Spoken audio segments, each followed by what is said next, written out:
Tonight, picture a shipwright's yard on the Medway, on the Kentish bank at a place called Frinsbury, an hour or so before dawn on a morning in the autumn of 1786. There is frost on the stocks. It is settled on the great balks of timber stacked in the yard, on the coiled ends of rope, and on the flat blades of the adzes left lying where they were put down at dusk, so that when the first man to arrive walks across the yard, he leaves a line of dark footprints behind him and nothing else. The river is out there somewhere in the dark, wide and gray and moving, with the tide still ebbing, and you can smell it before you can see it, that particular Medway smell of cold mud and salt and weed. Over the top of that, and much stronger, is the smell of the yard itself, which is one of the great smells of the 18th century and one that almost nobody alive now has ever met. Tar, warm and black and slightly sweet, kept liquid in a pot over a low fire that is never quite allowed to go out.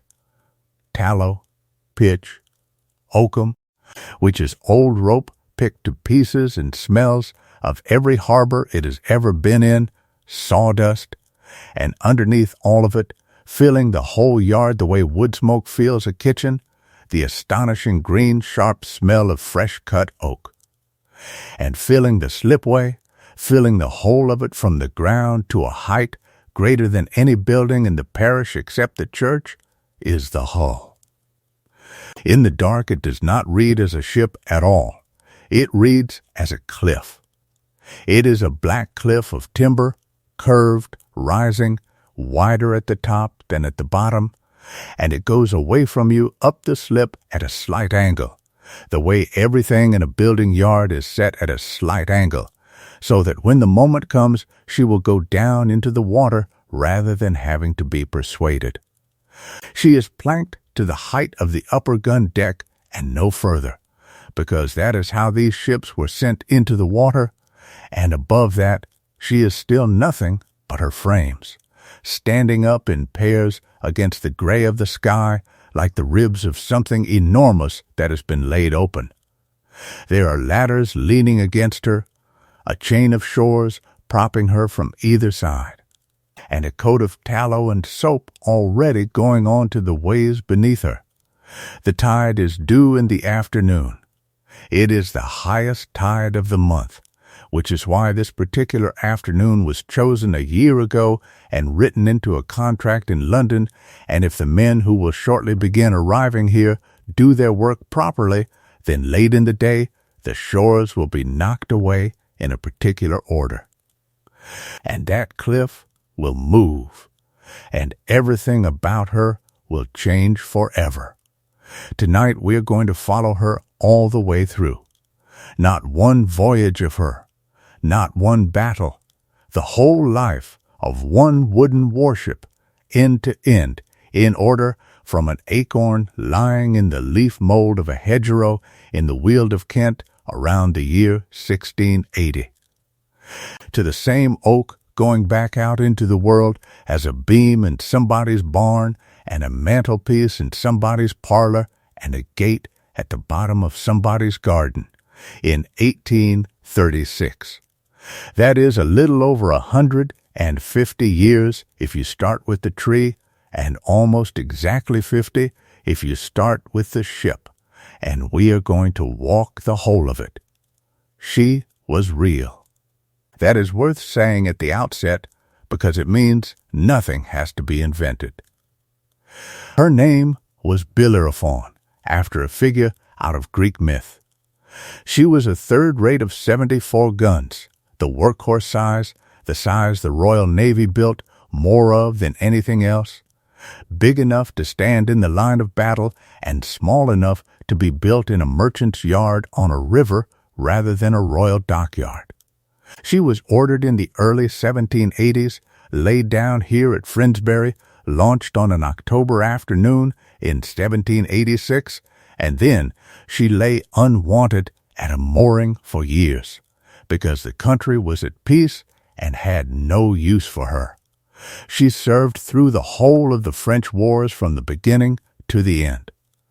She was at the great actions of the 1790s, and she was in the line at Trafalgar on the 21st of October, 1805, where she lost her captain and rather more than 100 of her people. She was still working 10 years after that, and it was aboard her, off the coast of France, in the July of 1815. That Napoleon Bonaparte came over the side and gave himself up, so that for about a fortnight this ordinary, tired, much-repaired ship was the most looked-at object in Europe. And then she was paid off, and a roof was built over her deck, and she spent her last 20 years lying still in the mud under a different name, being useful in the dullest way it is possible for a ship to be useful, until she was sold to be taken apart for her timber and her metal in 1836.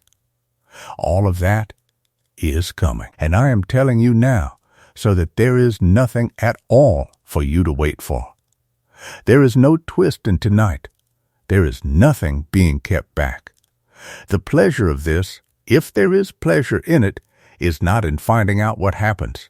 It is in the smell of hot tar on a cold morning and the sound of a caulker's mallet, which is a sound like a slow woodpecker and carries a mile across water, and the patience of a thing that took 100 years of tree growth and 3 years of sawing to build, and then took 5 hours moving at 2 knots to get close enough to another fleet to be of any use. So settle now into whatever stillness you have made for yourself tonight. Let the lamp go down, or let it go out altogether. Let your shoulders come away from your ears, because they have crept up again while you were not paying attention to them, the way they always do. Let your hands go loose and open. Let the small weight of the day slide off you an inch at a time unhurriedly, the way a coat slides off the back of a chair in an empty room. There is nothing in this that needs anything from you. You do not need to remember any of this. You do not need to hold on to the dates, and there are going to be a great many dates, all of them said slowly, and none of them worth staying awake for. There is no thread to keep hold of. If you drift off somewhere in the seasoning ponds and surface again somewhere in the Bay of Biscay, that is not a failure. That is precisely what this is for. And you have not missed anything that will not still be sitting here tomorrow night. My only job is to talk quietly for a long time about oak and hemp and cold water and mend in wet wool, doing repetitive work until you are no longer listening to me at all. If you find it useful, and only if you truly enjoy what I do here, you might leave a like or subscribe. Though honestly the best time to do that is tomorrow in the daylight once you have slept. And if you feel like it, leave your location and your local time down in the comments below. It is a strangely comforting thing to scroll through in the morning, a list of people awake at 3 o'clock in Aberdeen and Auckland and Ohio, all of them being read to about the same ship. Now then, before there was a ship, there was a wood. That is the honest place to begin, and it is also the slowest, which suits us. Somewhere around the year 1680, give or take a decade nobody wrote down, an acorn fell into the leaf litter at the foot of a hedge on the edge of a field in the Weald, which is the old broken country of woods and small pastures lying between the chalk hills of Kent and Sussex. Most acorns are eaten. This one was not. It put down a root in the following spring, and by the time anybody noticed it, it was a sapling in a hedge line, in a place where nothing much was going to disturb it, because taking a tree out of a hedge is work, and there was no reason to do the work. And there it stayed for 100 years. That is the first fact of naval shipbuilding in the age of sail, and everything else follows from it. The oak that went into a ship launched in 1786 had begun growing in the reign of Charles II, and nobody in the whole chain ever saw both ends of it. There was 100-year lag built into the material itself, and the whole of Britain's naval position rested on decisions about hedgerows made, or more often, not made, by people who were long dead and who had not been thinking about the Navy at all. There is a particular kind of oak that a shipwright wants, and it is not the one you might expect. A tree grown in a close forest, crowded by its neighbors, races upward for the light and produces a long, straight, clean trunk with few side branches. That timber is excellent. It is what you want for planking and for deck beams, and the house builders wanted it too, so there was competition for it. But a ship is not made of straight lines. A ship is made almost entirely of curves, and every curve in her has to be cut out of a piece of wood that already curves in more or less the right way, because a curve sawn across the grain of a straight timber is weak and will split, whereas a curve that follows the grain of a bough that grew that shape is astonishingly strong. This is called compass timber, and it was the single scarcest and most valuable material in the entire business. And compass timber does not come from the deep forest. It comes from the open, from hedgerow trees standing alone in the wind with fields on both sides, from park trees with room to spread, from the crooked, low, wide, spreading. Ungainly oaks that grow big elbows and sweeping limbs because nothing is competing with them. A farmer looking at such a tree saw an awkward thing that shaded his crop. A purveyor of naval timber looked at exactly the same tree and saw the need for a deck beam, or a futtock for a frame, or, best and rarest of all, a great natural crook that could be made into a stem or a piece of the deadwood. A big crooked hedgerow oak was worth several times a big straight forest oak, and the whole logic of the trade turned on that inversion. So the tree in our hedge grew slowly outward. It thickened at the base. It threw out one heavy limb over the field at about the height of a man's head and another the other way, and it grew a bulge where the limb joined the trunk. And every year it did this, it became more useless to a carpenter making doors and more valuable to the crown. Somewhere in the 1770s or 1780s, a man came down the lane with a hammer. The purveyors were contractors, mostly working for the Navy Board or for a shipbuilder who had a contract with the Navy Board, and their work was walking.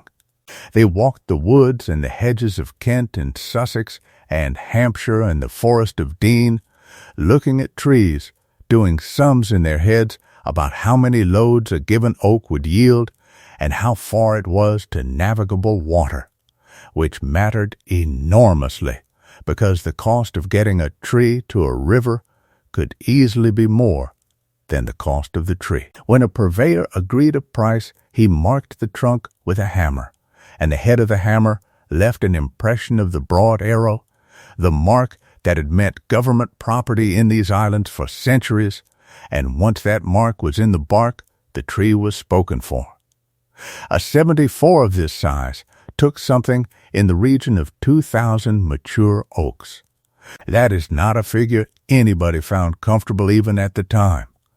2,000 trees, each of them 100 years old or more, standing in the region of 50 or 60 acres of good woodland, all of it cut down and carted away to make a single object which, if things went badly, might last a very short time indeed.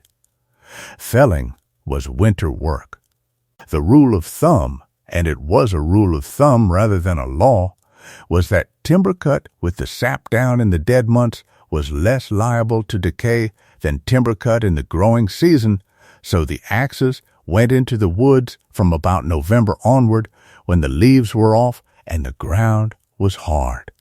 Bark was itself a crop, since it was what the tanners used to turn hides into leather. And it comes away cleanly only in spring when the sap is rising and the tree is loose in its skin, so some trees were barked standing in April and May and left to die on their feet before felling, and the bark went off in curling stacks to the tan pits as a second income from the same tree. Either way, a big oak was not sawn down, but cut with axes, and it was often grubbed rather than felled.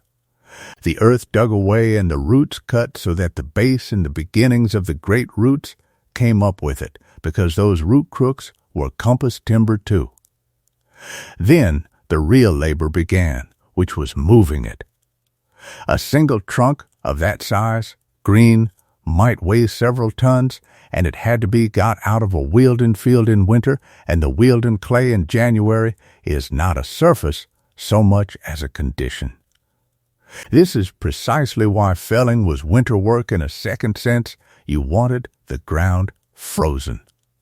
A hard frost turned a lane that was otherwise a river of clay into something a team could work on.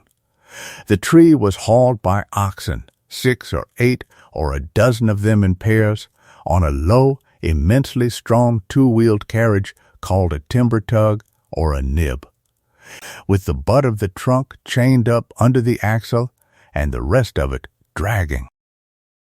Down the deep hollow lanes they went, lanes worn 10 feet below the level of the fields by exactly this kind of traffic, and out toward water, because water was the only sensible way to move anything heavy in the 18th century. Baltic timber for masts and deals came in by sea from Riga and Danzig and Memel, hemp for rope from Russia, tar from Sweden in barrels. And so a yard on an English river was fed simultaneously by ox teams coming down a muddy lane at 2 miles an hour, and by ships coming in from the Baltic, and both of those supply lines were things the country worried about constantly. And then, having taken 100 years to grow and a winter to move, the timber did nothing at all for several more years. This is the part that surprises people. Green oak is full of water, and it shrinks and warps and splits as it dries, and a ship built of unseasoned timber will open her seams and rot from the inside within a very few years. So the balks were stacked in the yard with spacers between them out of the sun, or better still sunk in the mud of the seasoning ponds, where the sap was leached out of them, and they lay half submerged and quiet for 2, 3, 4 years or longer. If you had walked into the timber ground of a great yard, you would have found acres of stacked wood, black with age and weather, and pools of still brown water with the ends of drowned trees showing above the surface, and the whole of it representing an enormous amount of capital doing absolutely nothing, patiently, on purpose. In a peaceful year, that patience held. In wartime it did not, and ships built in a hurry out of half-seasoned timber were poor from the day they touched the water. And everybody involved knew it and did it anyway. Now the yard. Bellerophon was not built in a royal dockyard. The Crown had 6 great yards at home in this period, at Deptford and Woolwich on the Thames, at Chatham on the Medway, at Sheerness, where the Medway meets the sea, and at Portsmouth and Plymouth on the Channel, and those were vast industrial establishments. The largest concentrations of skilled labor and stored material anywhere in the country, with their own storehouses and rockeries and dry docks, and a working population in the thousands. But the royal yards could never build enough, and their real business was repair and refit rather than construction. So, a large part of the fleet, and especially the 74s, was built under contract in private merchant yards up the rivers, by families of shipbuilders who took the Navy Board's money and the Navy Board's draughts and turned out a ship of the line on the same bank where they might otherwise have built a collier or an East Indiaman. That is what happened here, on the Medway at Friendsbury, across the water from Chatham, near enough that the smoke of the Royal Yard was part of the sky. The draught came from the surveyor of the Navy's office, the shear plan, the body plan, the half-breadth plan, 3 views of the same shape at a small scale on a sheet of paper, and from those 3 views everything else had to be got. So the first thing that happened in the yard was not carpentry, but geometry. And it happened in the mold loft, a long clear room with a smooth wooden floor on which the lines of the ship were drawn out full size, 1-to-1 in chalk. Every frame, every curve, full size, on the floor, so that a man could kneel on the line and lay a thin, flexible batten along it and check the fairness of it by eye, adjusting until the curve looked right. Because a great deal of 18th century ship design came down in the end to a senior man looking along a batten and deciding that the sweep of it was not yet sweet. From those chalked lines the loftsman made molds, thin boards cut to the exact shape of each part, and those molds went out into the yard and were laid on the rough timber to show the sawyers where to cut. The building began with the keel, laid on blocks on the slip, and the keel was not oak, but elm, because elm does not rot when it is permanently wet and the keel spends its whole life under water. It was made of several lengths scarfed together with long tapering joints and bolted, something like 138 feet of it, with the keelson going on top later to lock everything down. At the forward end, the stem rose in a long curve built up out of pieces of compass oak. At the after end, the sternpost stood up nearly vertical, one enormous single piece, if such a piece could be found, and between them, over the keel, went the deadwood. Then the frames. A ship's frame is not a single rib, but a made-up thing, assembled flat on the ground out of a floor timber that crosses the keel and a series of futtocks lapping past one another up the side and a top timber at the head, all cut from compass oak to the shapes taken off the loft floor and fastened to each other, and then the whole assembly is raised upright, set on the keel, and held there by shores until its neighbors arrive. They went up in pairs, from the midships outward, and as they rose the ship stopped being a line on the ground and became a shape you could stand inside, with the light coming down through the gaps between them onto the keel.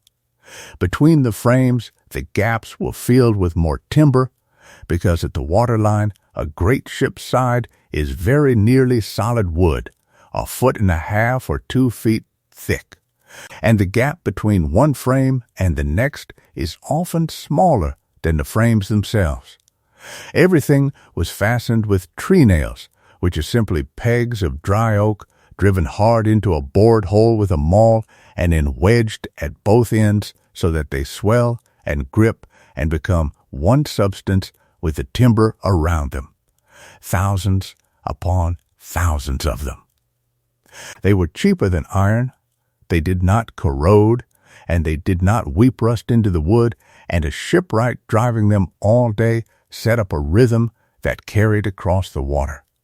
Iron and copper bolts were used where the loads were greatest. Ideally, the frame was then left standing open to the weather for a season or a year to season further, and in an unhurried year it was. And then the planking went on, inside and out, in long thick strakes, steamed or scorched in a steam kiln until they would bend, hauled into place with clamps and Spanish windlasses and wedges by gangs of men leaning on them, and fastened while they were still hot and complaining. The whales, the thickest belts of planking, ran along the sides like the courses of a wall. Deck beams went across, and each beam was locked to the ship's side by knees, and the knees were the compass timber again, natural elbows of oak cut to the angle, hanging knees under the beam and lodging knees flat against it. Then the caulkers came. Caulking is the trade that makes the sound, and the sound is the reason people remember shipyards. Oakum, picked into a mass of loose fiber by hand out of tarred rope that was past use, was driven into the seam between one plank and the next with a caulking iron and a long-handled mallet, thread by thread, seam by seam, the length of the ship and back again. And then the seam was paid over with hot pitch out of a ladle. The mallet has a slot cut in the head, and when it strikes the iron it gives out a ringing, resonant, curiously musical note, and a yard with a dozen caulkers working is a place of continuous cheerful hammering that carries far across the water and does not sound like industry so much as like a very large clock being wound. Around the slip stood the rest of the trades. There was the sawpit and the sawyers, topman and pitman, working a long saw down a marked balk, the pitman standing under it in the sawdust all day. There were the smiths at forges, making the bolts and the rudder braces and the innumerable fittings, and there were the anchor forges, where enormous shanks were built up out of bundles of iron bars welded together under trip hammers. With a great deal of noise and a shower of white sparks going up into a dark roof. There was the ropery, and a ropery is one of my favorite buildings in the world, for one very simple reason. It is 1/4 of a mile long, because that is the length of a cable, and if you want to make a rope 1/4 of a mile long, you must have a building 1/4 of a mile long to walk backwards down. The hemp came in from Russia in bales, was hatcheled through beds of iron combs until it hung in long flax-colored beards, and was spun by men walking slowly backwards down that immense room with the fibry paying out from a bundle round their waists, and the yarns were tarred and laid up into strands, and the strands into rope. And the smell of it, tar and hemp together, is the smell of the entire age. There was the sail loft with its acres of bare floor and its bolts of flax canvas from Suffolk and Scotland. There was the plumber working sheet lead, the blockmaker turning out the thousands of blocks a ship swallows, the painter, the joiner, the boat builders, and beneath the waterline there was, by this date, the copper. From the 1770s onward, the Royal Navy had begun sheathing hulls in thin copper plates below the waterline, because copper poisons the weed and the shipworm and keeps the bottom clean.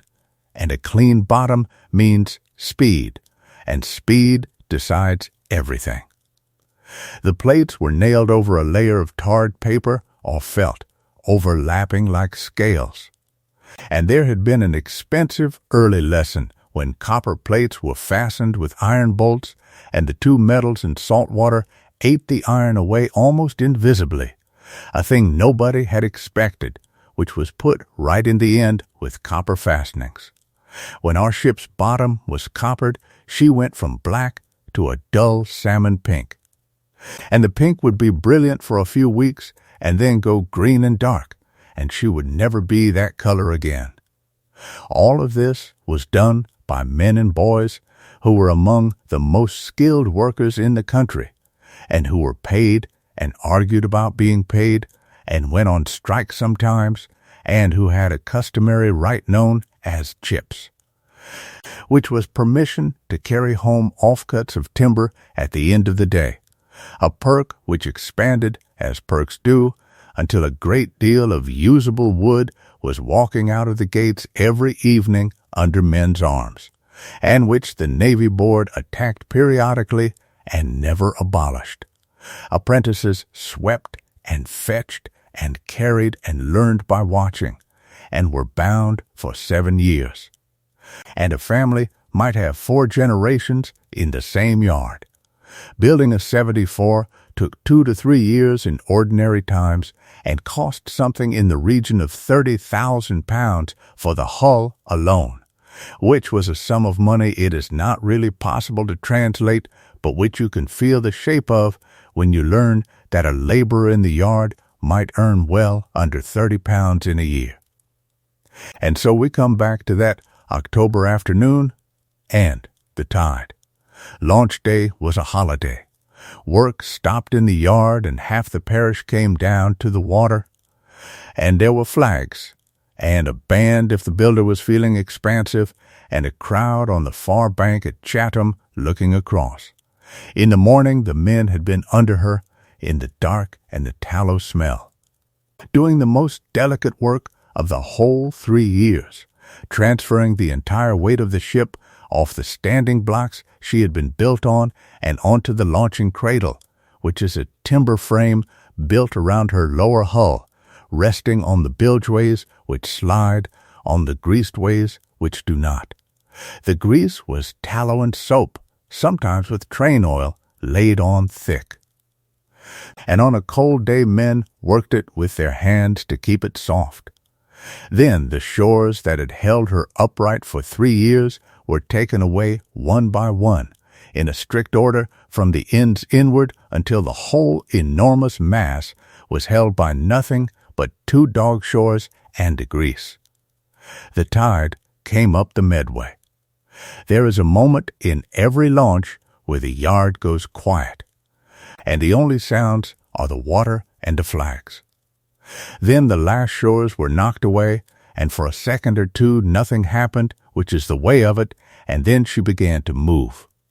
She moved slowly at first, almost reluctantly, and then with a low grinding rumble that came up through the ground and could be felt in the chest, and then quickly, and the stern went out into the river and lifted. And the whole length of her followed it, and there was a great heaving surge of brown water pushed out in front of her, and a wave that ran across and slapped the far bank a minute later. Drag cables, coiled ready with heavy weights on their ends, ran out and snubbed her and brought her up before she could take the mud on the other side. Then she sat there, turning slowly, floating for the first time in her existence, very high in the water and looking wrong because of it, and a cheer went up, and the men who had built her began putting their tools away. Boats came out and took a line and warped her round and down to a mooring off the fitting-out berth, and she was made fast. And that is where I want to leave the first part of this. She is afloat. She has been in the water for perhaps 2 hours. She is a hull and nothing else. No mast standing, no yards, not a rope aloft, no guns aboard, no stores in her, not so much as a barrel of fresh water, and nobody living in her, and nobody to live in her yet.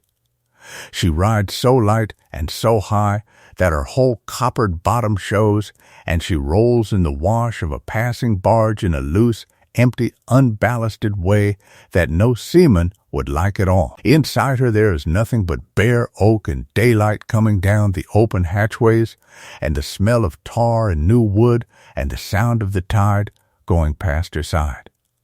Frost is coming again tonight. She is worth something in the region of £30,000. She has taken 100 years of tree growth and 3 years of work, and at this moment she cannot do a single thing. For a while, nothing happens to her at all. She lies at her mooring on the ebb and the flood, swinging slowly round with the tide like a very large weather vane, riding far too high in the water because there is nothing in her, and a hull that is riding too high looks wrong in a way that even people who know nothing about ships can feel. She is all freeboard and no weight. She is tender, which is the word for a ship that will lean too far and come back too slowly, and she would be quite unsafe at sea in that condition. And she is not going to sea in that condition, because the next part of her life is about putting weight into her, a great deal of weight, in a particular order, low down first.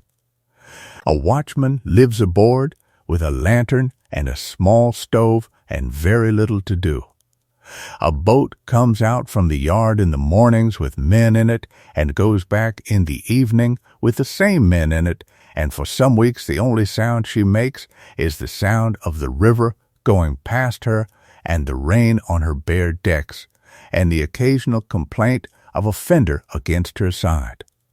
The first thing to go into her is her masts, and to understand how they get there, you have to know about the sheer hulk, which is one of those pieces of the old dockyard world that has vanished so completely that most people have never heard of it.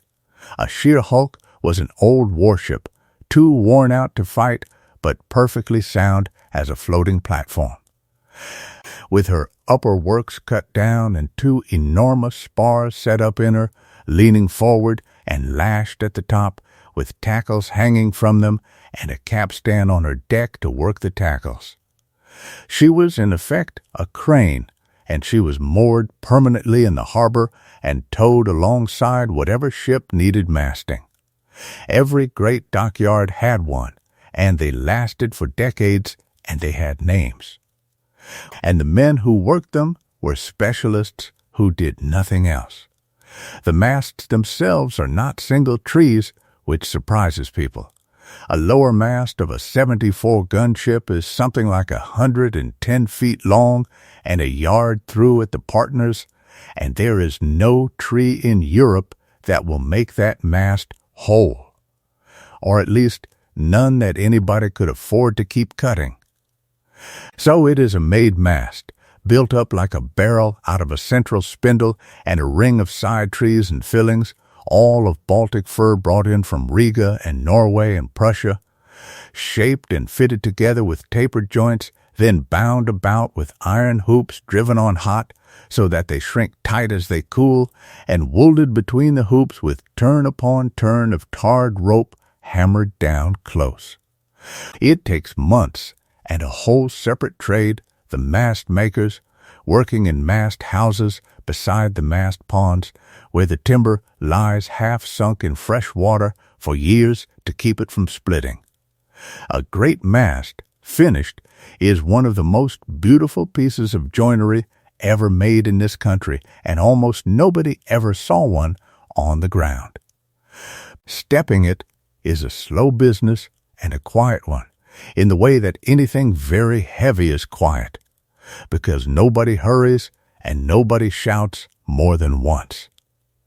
The sheer hulk comes alongside, the tackles are hooked on, and the mast is lifted upright, swaying, dripping, and lowered down through the round holes cut in the decks one above another until its heel comes to rest in the mast step.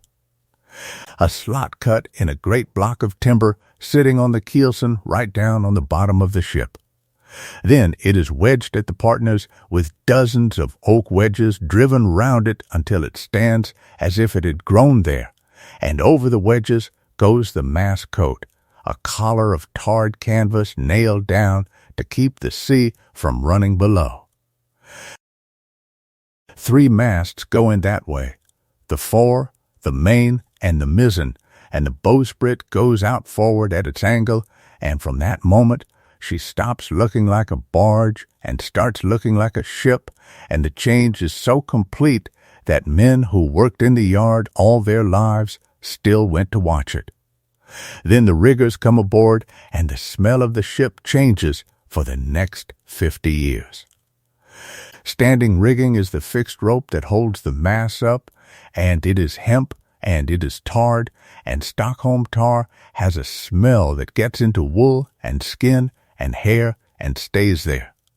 The shrouds go over the masthead in a strict order, one pair at a time, port and starboard alternately, so that the strain comes on evenly and their lower ends are turned round dead-eyes, which are flat blocks of elm with 3 holes in them like a startled face, and lanyards are rove between the upper and lower dead-eyes and hauled down until the whole thing is bar-taut. There are stays running forward from every masthead and back stays running aft, and every rope is served and parceled and wormed where it chafes, which means wrapped in tarred yarn and canvas, so that the whole standing rigging is not so much rope as a black, sticky, slightly furry architecture.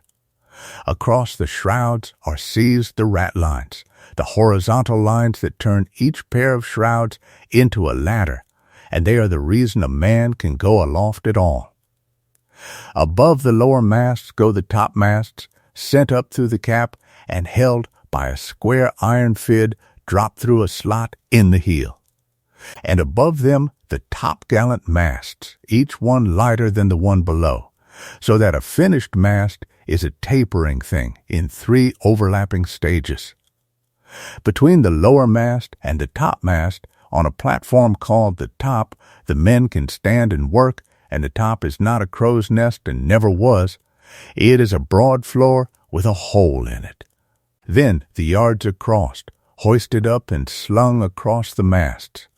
The long lower yards first, then the topsail yards, then the topgallant yards, and every yard needs its slings and trusses to hold it to the mast, its lifts to hold the ends up, its braces to swing it round, and its foot ropes underneath so that men can lie out along it.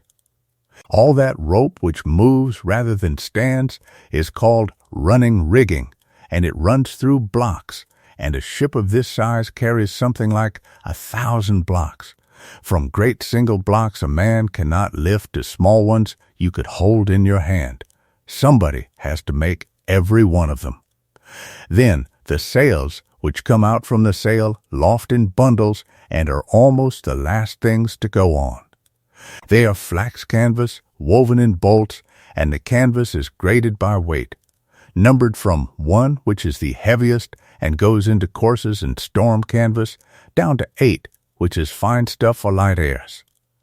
A full suit for a 74 runs to acres of it, and there is more than one suit, because sails wear out and blow out and are cut up and repaired continually for the whole of a ship's life. New canvas has a smell of its own, dry and dusty and faintly of the flax field, and it is stiff, and it cracks when it is handled, and it will not sit properly until it has been wet through several times. The sails are bent to their yards, which simply means laced and row-banded on, and then furled again, and there they sit, doing nothing, for as long as it takes to finish everything else. Everything so far has been weight put up high, and weight up high is exactly what a ship does not want, so now comes the ballast, and the ballast goes as low as it is possible to put anything. First, the kentlage, which is cast iron in pigs of about 300 weight each, laid along the keelson in the very bottom of the hold and packed close over the limber boards so that the bilge water can still run to the pumps.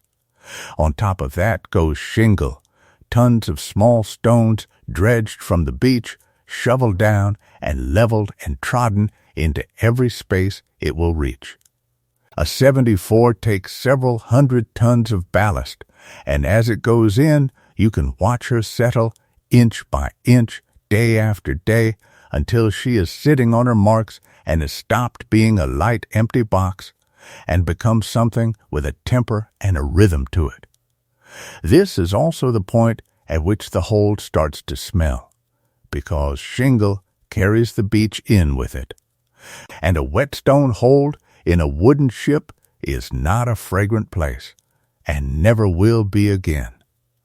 Then the guns, and the guns are the reason for everything else. They come out from the gun wharf in lighters, and they are hoisted in with yard tackles and lowered through the ports or over the side to the deck they belong on, and it is the most careful work in the whole fitting out, because a gun that gets loose does not stop. She is a 74, and what that number means in practice is 28 long 32-pounders on the lower deck. 28 18-pounders on the upper deck, and a lighter armament of 9-pounders, and in later years, short heavy carronades on the quarterdeck and forecastle. A single 32-pounder weighs about 3 tons on its own, without its carriage, which is a great solid trolley of elm with 4 small thick wheels called trucks. Behind each gun goes the breeching, a heavy rope through a ring at the back of the barrel and made fast to ring bolts in the ship's side, which is what stops the recoil, and on either side the side tackles for running it out, and a train tackle for holding it in. When it is all aboard, the battery weighs more than 200 tons. And every one of those tons is standing on deck beams that were chosen as trees for exactly this purpose. The powder for the guns lives in the magazine, which is the most carefully built room in the ship and the one that gets described least, presumably because so few people ever went into it. It is right down below the waterline, forward, and it is a room within a room, lined with lath and plaster and then boarded, and every fastening in it is copper, because copper does not spark and iron does. There is no light inside it at all. The light comes through a thick pane of glass set in the bulkhead from the light room next door, where the lamps are kept and trimmed so that the flame and the powder are never in the same space. And the gunner and his mates go in wearing felt slippers or leather shoes without nails, and there is a filling room where the powder is made up into flannel cartridges. The shot lives elsewhere, in shot lockers amidships near the pump well, where its enormous dead weight sits over the keel, and in garlands, which are wooden racks of shaped hollows round the hatchways. Holding the ready rounds like a very serious display of fruit, it is worth pausing on the arrangement, because it tells you how these people thought. The whole ship is made of wood and tarred rope and dry canvas, and there is a galley fire burning in the middle of it, and several tons of gunpowder underneath, and the entire apparatus of felt slippers and copper nails and glass windows exists, so that this obviously alarming combination could be lived with calmly for years at a time. Then she is stored, which is a word that hides an extraordinary amount of labor. Biscuit comes aboard in bags, hundredweight upon hundredweight of it, baked hard as slate in the naval bakehouses and meant to keep for years, and it is stowed in the bread room right aft where it is driest. Salt beef and salt pork come in casks, the meat cut into pieces of a set weight and packed in brine. And every cask is marked with its yard and its year. Then dried peas and oatmeal and butter and cheese and firkins and vinegar and beer, because the allowance was a gallon of small beer a man a day, which sounds like riot and was in fact simply what people drank when water would not keep.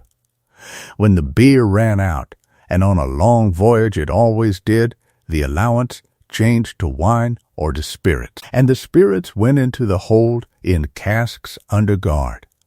Water goes in leaguers, the biggest casks of all, holding 150 gallons apiece and stowed in the bottom tier where they double as ballast. There is firewood and coal for the galley, and the cooper comes aboard with his tools because casks leak and shift and must be tended for the whole commission. And the whole hold is stowed like a puzzle by the master, in tiers, in a set order, with the things that will be wanted first on top, and the things that will not be wanted for a year underneath. Beyond the food there are 3 separate kingdoms of stores, and they belong to 3 separate men who guard them jealously and account for every item. The boatswain has the cordage, the canvas, the blocks, the tar and the oakum, and the spare sails, and his storeroom is in the forepart of the orlop deck. The gunner has powder and shot and wads and match and gunlocks and flints and spare carriages. The carpenter has plank and oak and elm, nails and spikes and sheet lead and shaped plugs for shot holes, and his tools and his mates. Each of them keeps books, and each of them is answerable to the Navy Board for what he has used, and the paperwork of the sailing Navy is one of its most underrated features. Spare spars are stowed on the booms amidships. Whole topmasts and yards lashed down in case the real ones go, and the ship's boats sit on top of them. The purser has the slop clothing, the ready-made jackets and trousers and shirts and shoes that a man could buy against his wages, and the tobacco and the candles and the account of every farthing of it. When she is nearly ready, she is commissioned. And commissioning is almost nothing to look at. A long, narrow pendant is hoisted at the main masthead, and it will stay there, tattering and being renewed until the day she is paid off. The captain comes aboard and reads his commission aloud on the quarterdeck to whoever is standing there, which, at that stage, might be 9 or 10 men. And from that moment, she is a ship in sea pay, and the logbook is opened and the first entry made. Some of the men are already there, because the standing officers, the boatswain and the gunner and the carpenter and the purser and the cook belong to the ship rather than to the commission, and often stayed with her through everything, including the long empty years when she had nobody else. They are the ones who know where things are. Then comes the manning, and it is the hardest single problem in the whole business, harder than building her, because 600 or 700 trained men do not exist in a heap waiting to be collected. Some come as volunteers, tempted by the bounty, which was a cash payment of a few pounds for a seaman and less for a landsman. And volunteers had the advantage of choosing their ship and getting their money at once. Some come from the county quotas, when Parliament required each county and each port to produce a set number of men, and the counties produced them by various means, not all of them enthusiastic. And a great many come through the Empress service, which kept a rendezvous house in every port, an ordinary building with an officer and a party of men attached, where volunteers were entered and where pressed men were held. Pressing was legal, it was old, and it applied in principle to seafaring men, which is the point often missed. The service wanted trained seamen, and the most reliable place to find trained seamen was a merchant ship coming home from a voyage, which is why homeward-bound merchantmen were stopped in the channel and part of their crews taken out of them within sight of the land. There were protections, certificates that exempted certain trades and certain men, and there were endless disputes about them. It was a system that everybody involved knew to be rough, that was defended chiefly on the grounds that no better one had been found. And that produced, in the end, a crew. They come aboard over several weeks in ones and twos and then in whole boatloads, and are entered in the muster book by name, age, and place of birth, and rated. An able seaman is a man who can hand, reef, and steer, and knot and splice, and go aloft in the dark, and he is worth a great deal. An ordinary seaman is on his way to that. A landsman is a man who has never been to sea and will spend his first months on the pumps and the ropes that only need pulling, and some of them turn into first-rate seamen in 2 years, and some never do. There are boys of 3 classes, some of them as young as 12, some of them there because the parish sent them, and some because their families were sea families. There is a detachment of 100 or so Marines with their own officers and their own drums quartered aft between the officers and the crew, which was not an accident. There are the lieutenants, 6 of them, and the master, who is the professional navigator and one of the most important men aboard, and the master's mates, and the midshipman, and the surgeon and his mates, and the sailmaker, and the armorer, and the rope maker, and the caulker, and the cook, who by long custom was very often a seaman who had lost a limb. The lieutenants and the master and the surgeon and the purser and the marine officers messed together in the wardroom, the young gentlemen and the junior warrant officers in the gunroom and the cockpit down on the orlop, and everybody else lives on the lower deck, and the whole of that population, 600 or 700 souls, fits into a wooden box 170 feet long and 48 feet wide, which is smaller than a good many village greens. What turns that population into a crew is paper, and it is worth saying plainly, because the romance of the thing tends to obscure it. Every man is written down on the watch bill, which divides the whole company into two halves, the starboard watch and the larboard watch, so that one half can work the ship while the other half sleeps. He is written down again on the quarter bill, which gives his exact station in action, at a particular gun, or on a particular tackle, or at the pumps, or with the surgeon. He is written down a third time on the station bill, which gives his place for making sail, for taking it in, for tacking, for anchoring, for reefing, so that when the order comes, several hundred men go to several hundred different places without anybody having to explain anything. A few dozen men, the idlers, work all day and sleep all night, because their trades need daylight, and calling them idlers when they were the carpenter and a sailmaker and a cook is a small joke that the Navy never got tired of. And every man belongs to a mess of 6 or 8, which is his household. They draw their food together in a wooden tub called a kid. They take turns weekly to be cook of the mess. They eat at a table slung between 2 guns and hooked up out of the way afterwards.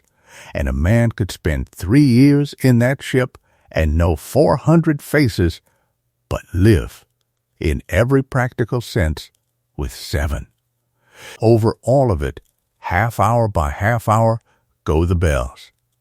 A sand glass is turned, and at each turn the ship's boy strikes the bell forward, 1 stroke for the first half hour of the watch, 2 for the second, on up to 8, and then the watch is over, and the count begins again.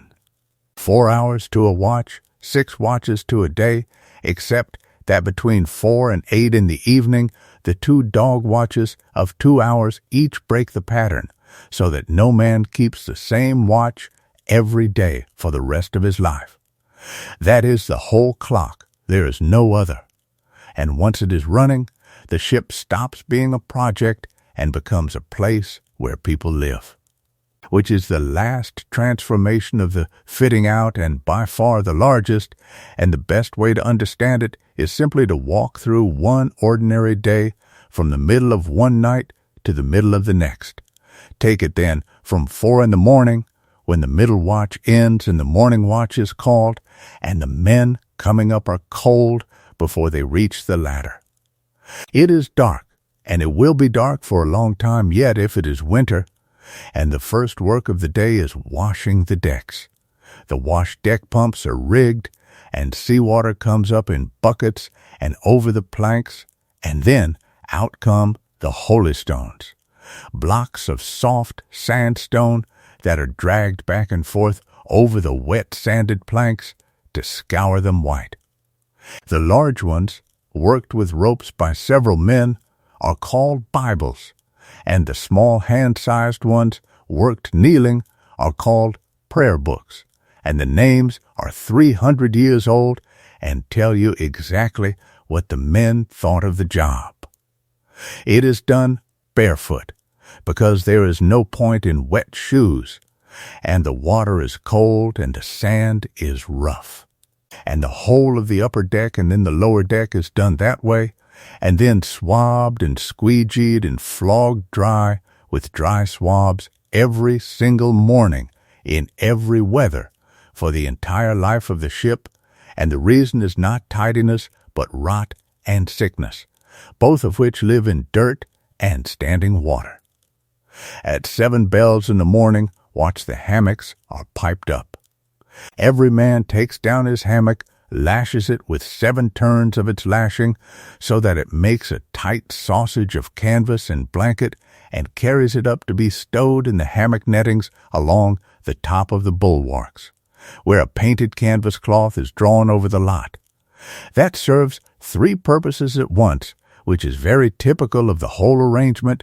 It clears the lower deck for the day.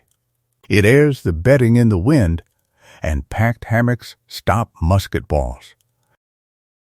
Then breakfast at 8, which is burgoo, boiled oatmeal, sometimes with a little butter or sugar in it, and Scotch coffee, which is burnt biscuit crumbled and boiled in water and sweetened, and which is coffee only in the sense that it is brown and hot.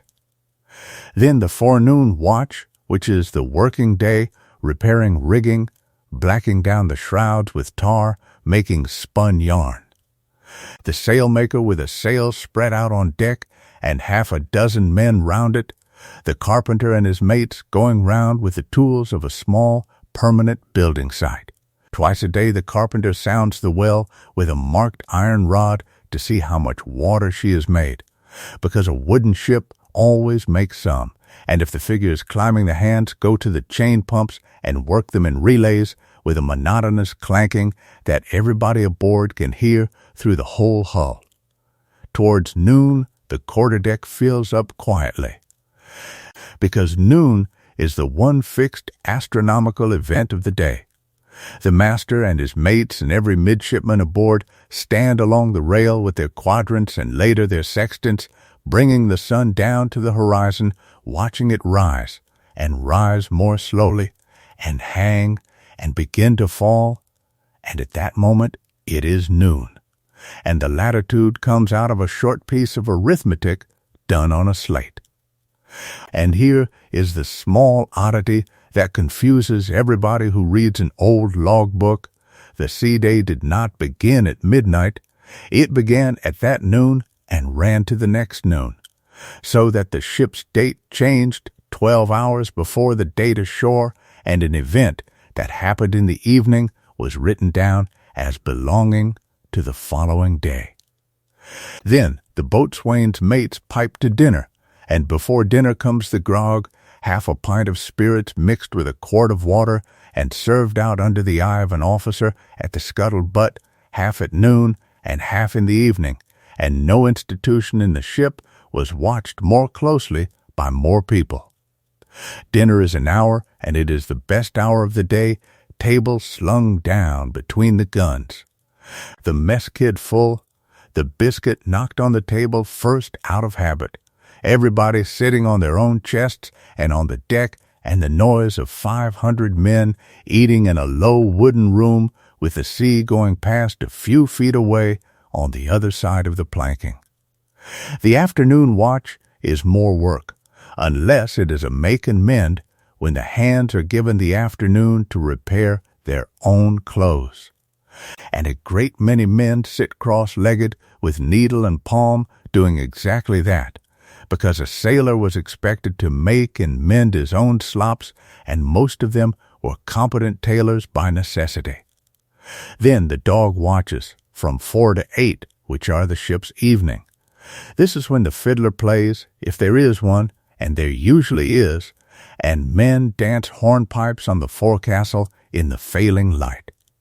And other men sing, and others carve, and others lean on the rail and do nothing at all. Smoking is allowed only forward, over the galley, where any spark falls onto the iron of the stove, and the pipes come out there in a little companionable cloud. Supper is cheese and biscuit and the second issue of grog.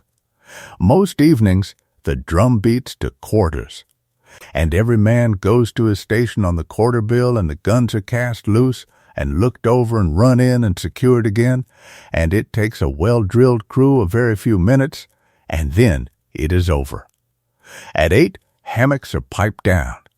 Every man collects his own from the nettings and slings it from 2 hooks in the deck beams, and the hooks are set 14 inches apart, which is the space allowed to one man to sleep in, though in practice half the ship is on watch at any moment, so the hammocks are effectively 28 inches apart and rocking gently in step with each other. The lights go out except for the sentry's lanterns and the glow of the binnacle where the compass lives, and the lower deck settles. And then you hear what a wooden ship sounds like at night, which nobody who has not slept in one quite believes.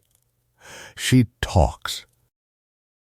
The whole hull works in a seaway, every joint moving a fraction against every other joint, so that the timbers creak and groan and squeak in a slow, irregular chorus. The tiller ropes grind quietly aft. The water goes along the outside of the planking a hand's breadth from a sleeping man's ear with a sound like a river. The rigging hums. Something above deck knocks. And every half hour the bell goes, and the sentries pass the word along from post to post that all is well. One voice after another, fore and aft in the dark. And so round to the middle watch again, midnight to 4, the coldest and quietest of them all, when the ship is being sailed by perhaps a third of her people and everybody else is asleep. There is a lieutenant on the quarterdeck, a quartermaster at the conn, 2 men at the wheel, a lookout forward and lookouts aloft, and a handful of others sitting under the weather rail out of the wind. Every hour or so the log is hove. The log ship, a little weighted triangle of wood, is dropped over the stern to sit still in the water.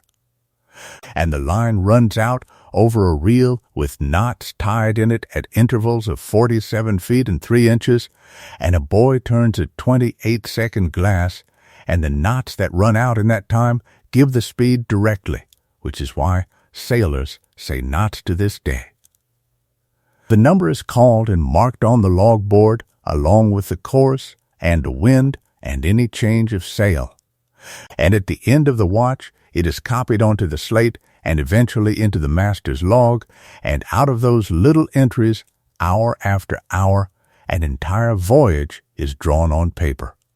The glass is turned. The bell is struck. She is somewhere in the channel on an ordinary night with a topsail breeze, going quietly along under easy sail with the land a long way off on the beam. And every one of the 600 people inside her is doing at that moment exactly what the paper says they should be doing, and this is the condition she will be in, with very few interruptions, for the next 20 years. 20 years of it, and very nearly all of that time passes exactly like this. The line is coiled back into its basket, the figures are chalked on the board by the binnacle. And then nothing at all happens for another half an hour. That is the important part. Nothing at all happens, and then the half-hour bell, and then nothing at all again, and the ship goes on, leaning quietly to the same wind with the same faint working noise in her timbers, and the sea slides past in the dark at the pace of a man walking. And this is not an interval between the interesting parts of a warship's life. This is the life. If you take that one night and multiply it by a few thousand, you have the whole of it near enough, and everything else, every action and every famous day, is a handful of hours scattered thinly through years and years of exactly what you have just been listening to. So we are going to let the years run now, in order, one after another, and you will find that the ship spends almost all of them doing nothing more dramatic than staying in a particular patch of gray water off a foreign headland and refusing to go home. She did not go to war straight away, because there was no war. She was launched in the autumn of 1786 into one of the quietest periods the Navy had known for a generation, and for a good part of her first years she simply lay in the river with a caretaker crew aboard, which was the ordinary condition of most of the fleet in peacetime. What broke that stillness again and again was a peculiar institution of the age called an armament.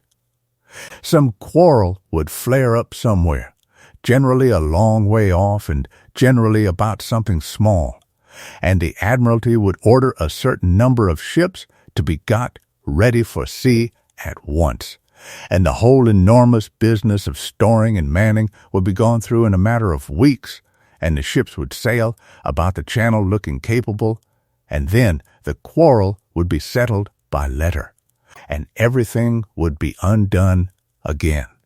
There was one in 1787 over the affairs of the Dutch.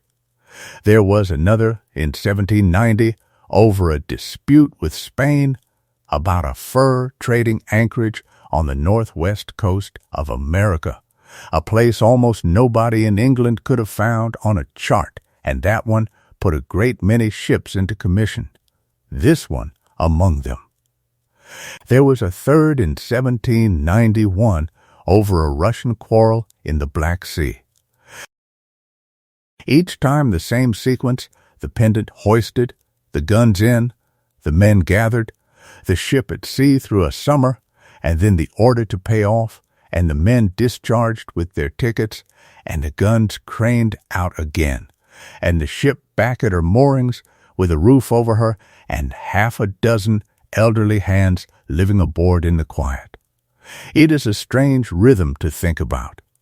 Twice she was made into a living thing with 600 people in her, and twice she was taken to pieces again and put away, before she had ever fired a shot at anybody. Then, at the very beginning of 1793, the thing that everybody had been half expecting arrived, and France and Britain were at war, and this time the ships did not come home in the autumn. This war would run, with one short breathing space in the middle, for 22 years. It would outlast the men who began it.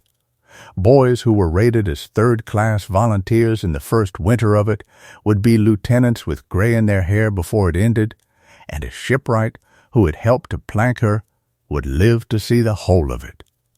And there were children born in Kentish villages that spring who would grow up, marry, and bury their parents without ever once having lived in a country at peace. Decade after decade, the same fleet went out to the same stations to do the same work, and the work, for the overwhelming majority of that time, was not battle. It was blockade.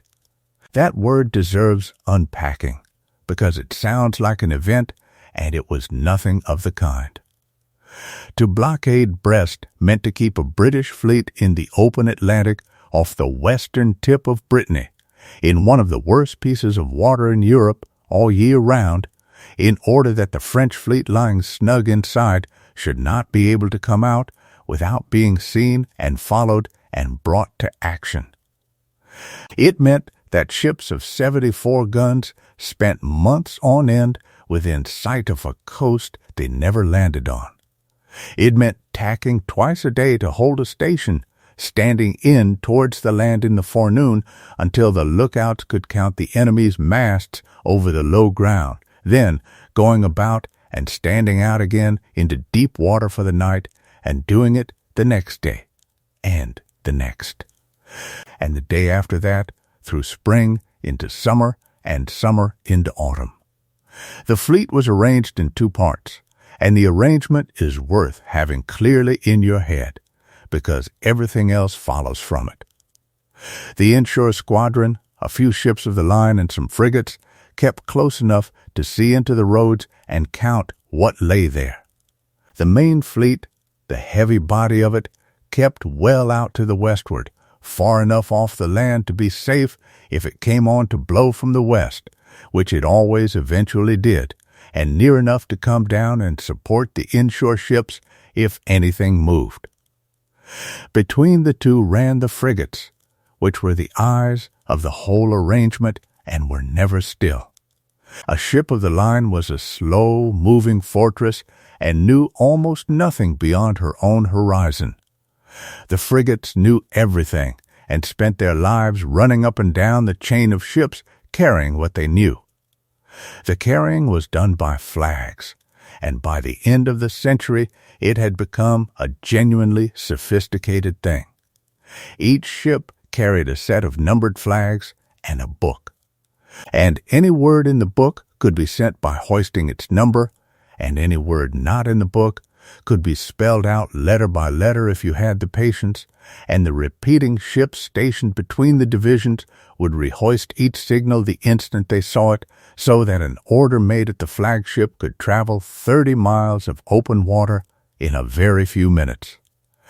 On a clear day with a good glass, you could stand on the poop of a ship in the offshore squadron and read, in colored bunting on a hull 12 miles away that was only a pale smudge with 3 toothpicks on it, that a strange sail had been sighted to the southwest, and know that the whole fleet knew it too.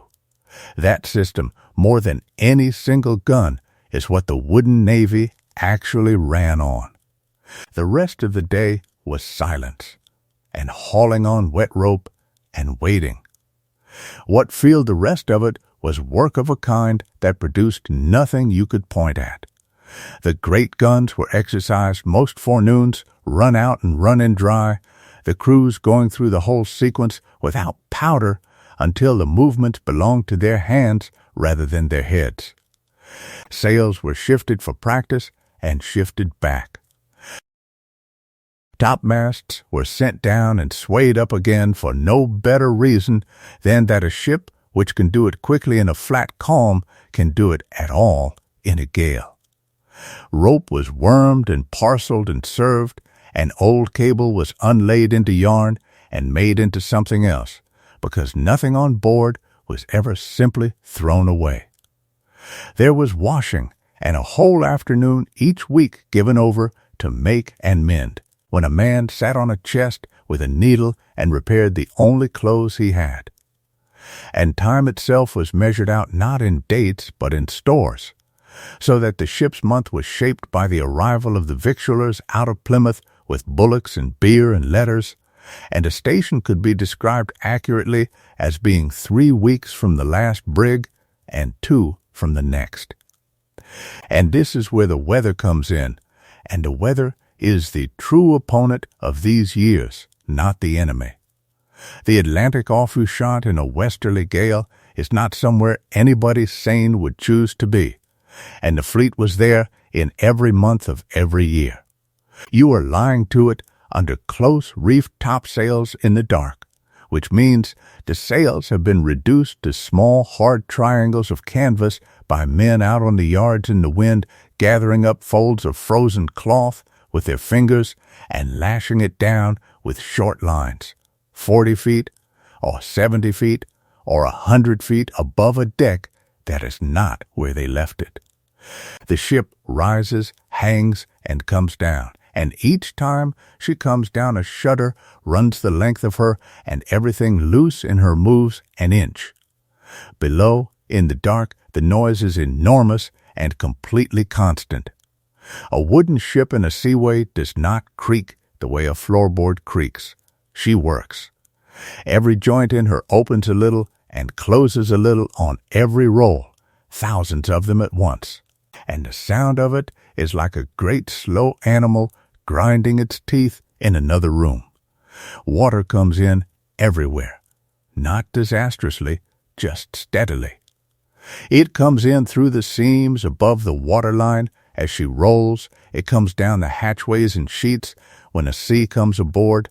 It comes off 600 wet men and their wet clothes. And it condenses on the underside of the beams in the lower deck and drips on the hammocks all night in the same 3 places until the men who sleep there simply accept those places as part of their lives.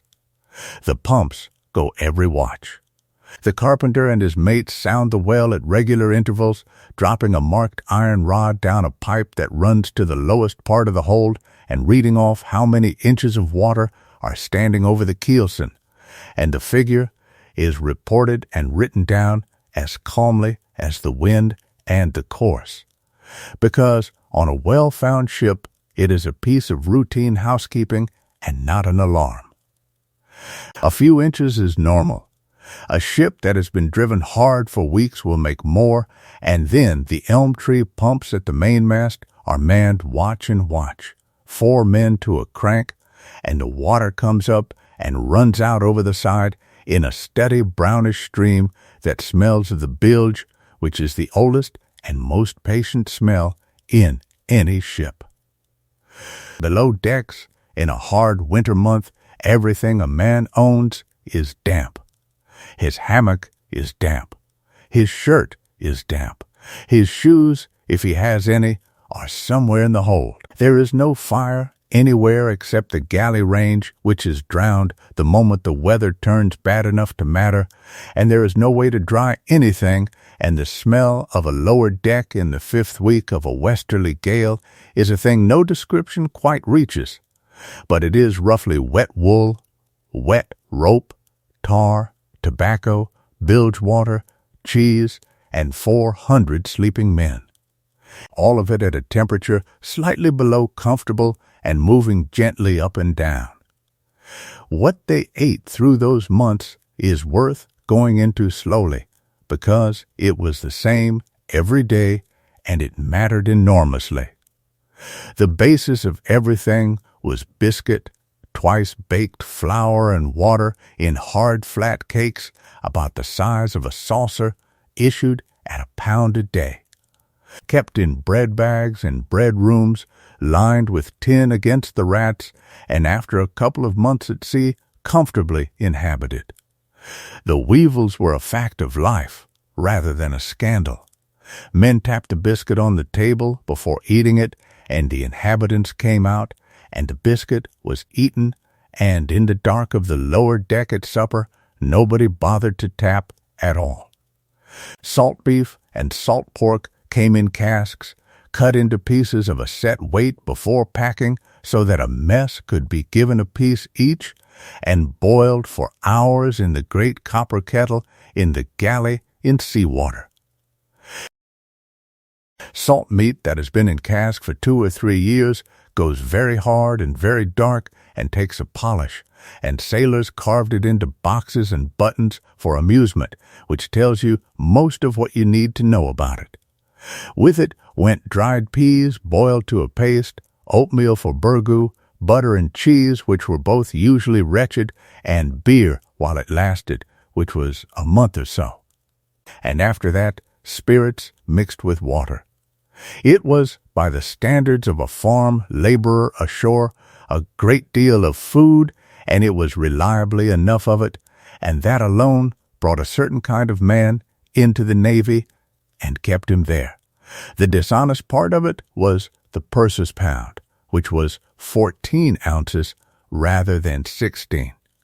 The purser bought and issued the provisions and was allowed that eighth as his margin against waste, leakage in the casks that turned out on opening to contain something no one would eat, and the arrangement was as old as the service and universally understood and universally resented, and it made pursers the least loved officers afloat. And then there is the great quiet victory of these years, which almost nobody notices because nothing happens in it. For centuries, any fleet that stayed at sea for 3 months began to fall apart from scurvy. Gums, then old wounds opening, then the legs, then men dying in numbers that made battle look trivial. Over the 1790s, the Navy adopted the regular issue of lemon juice. A set measure served out with the grog, and within a few years, the disease that had been the certain price of long cruising simply stopped happening. It is one of the largest changes in British history, and it consists entirely of an absence. Ships that could not previously stay on station beyond the summer could now stay on station indefinitely. And the blockade that shaped the whole war became possible because somebody worked out what to do with a barrel of fruit.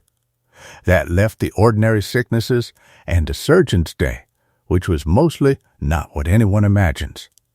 He held his sick call in the morning in the sick berth, a screened space under the forecastle on the upper deck where the air was best, and he saw fevers, chest complaints, rheumatism, ruptures from lifting, ulcers, teeth, and above all injuries, because a ship of the line was an industrial machine full of heavy moving objects, and men fell from aloft and dropped things on each other with grim regularity.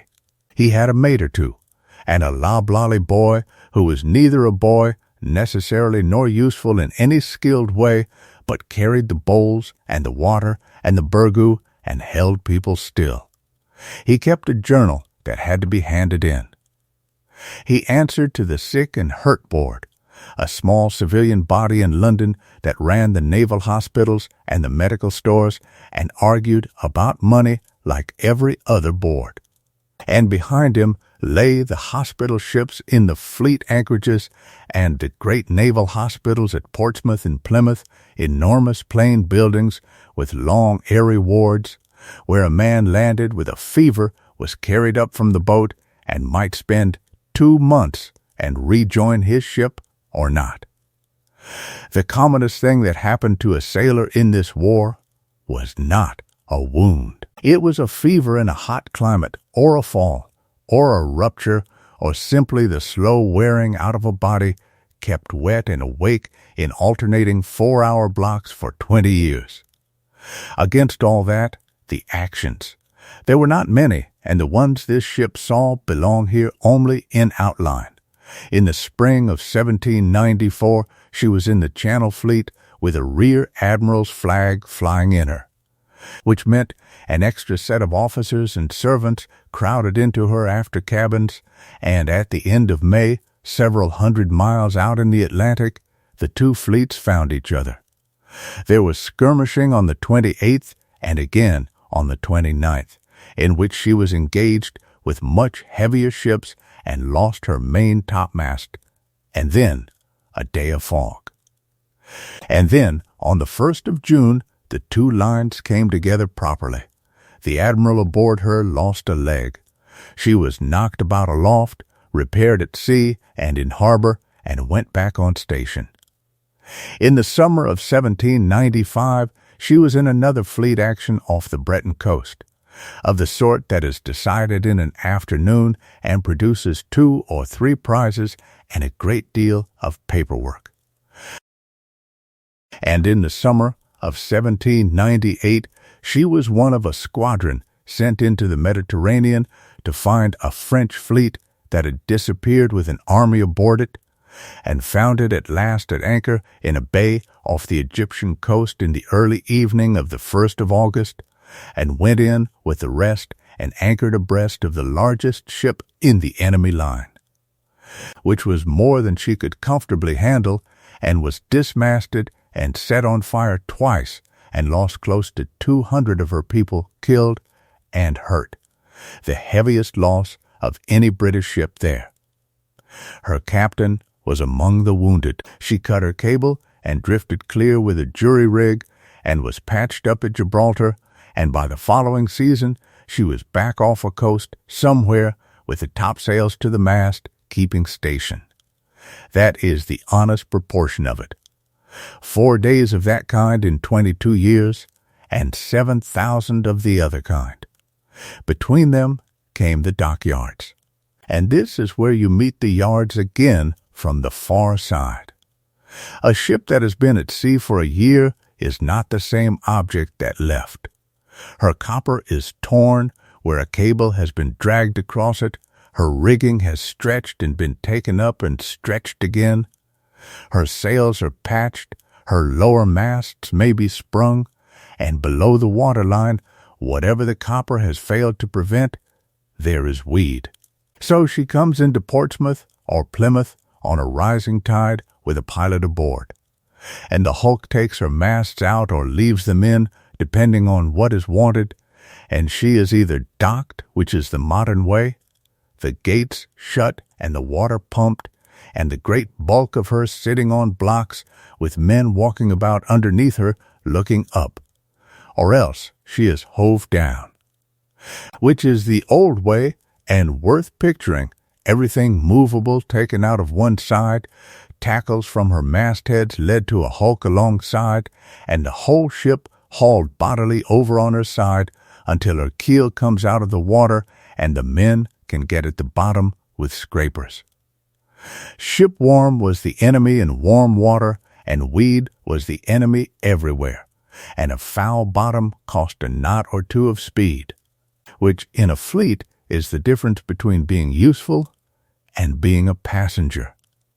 New copper went on in overlapping plates, seams were raked out and caulked, defective planks were cut out and pieces let in, and the smell of hot pitch hung over the whole basin. It is exactly the same set of trades that built her, doing the reverse of their work, not making, but keeping.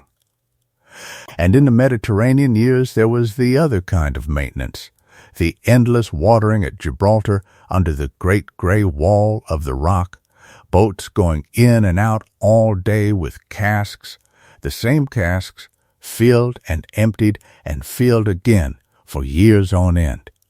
The money is the last thing that made these years bearable, and the arrangements are pleasing in their oddness.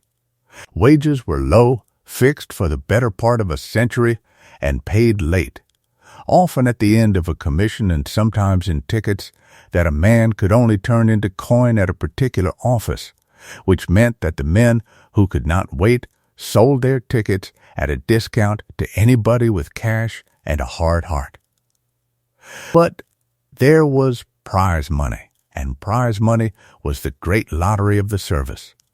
Any enemy vessel taken and condemned in the courts was sold, and the proceeds divided into eighths by a fixed rule. The commander-in-chief on a station took an eighth for doing nothing at all except being in command. The captain took 2/8, later reduced but still enormous. The lieutenants and master and surgeon shared an eighth, the warrant officers another. The midshipmen and the mates and the marine sergeants another, and the whole ship's company, 400 or 500 or 600 men, divided the last 2/8 between them. So a rich capture might give an able seaman a few pounds, which was a great deal of money to him, and give his captain enough to buy a small estate, and every man aboard understood this arithmetic perfectly, and none of it was a secret. What nobody enjoyed was the waiting for it. A capture had to be sent in with a prize crew, valued, condemned by a court that might sit in Gibraltar or in the West Indies or at home, sold, and the proceeds passed through an agent ashore who took his percentage and was in no hurry, so that shares were commonly 2 or 3 years coming, and a man might be paid at last for a vessel he had helped to take in a different war. Letters came out with the victualers, months old by the time they arrived, so that a man might read in the Mediterranean in November of a berth in Devon in June, and write back and hear nothing for another half-year. The ship carried her boys, of whom there were many, and on a well-run ship the chaplain or the schoolmaster taught them their letters and their navigation on the quarterdeck in the forenoon watch, and some of them could work a lunar distance at the age of 14 and still could not read a paragraph aloud without stumbling. On Sundays, weather permitting, there were divisions. The men shifted into clean shirts and were mustered by division on the quarterdeck and the gangways and looked over by their lieutenants, and then the articles of war were read to them, standing, hats off, in the wind. There were more than 30 of them, and they set out in flat legal language what the service expected and what it would do about failure. And the phrase that ends a good many of them concerns death, and every man aboard had heard the whole thing so often that they knew the shape of the sentences before they arrived. Then a service, if there was anyone to take it, and then the rest of Sunday, which was as near to a rest as the sea allowed. Punishment sat in the same routine and is best stated plainly and left alone. Minor matters were dealt with on the spot by the boatswain's mates. Serious ones were dealt with at the gratings in the forenoon, with the ship's company mustered to witness it, and it was written in the log with the number of strokes and the offense beside it, and the offenses were overwhelmingly drunkenness, theft from a shipmate, and insolence to an officer. It was a hard age ashore as well as afloat, and the men measured their ship against other ships rather than against anything we would recognize, and a captain with a reputation for using the gratings rarely was known about across a whole fleet. There is one more thing belonging to these years that has to be said calmly, because it is a fact of the period and not a scandal to be dressed up. In the spring of 1797, the seamen of the Channel Fleet, lying at Spithead, collectively refused to weigh anchor until certain things were put right. The wage that had not moved since the reign of Charles II, the purser's 14 ounces, better care for the sick and wounded, and the payment of men held aboard for years without leave.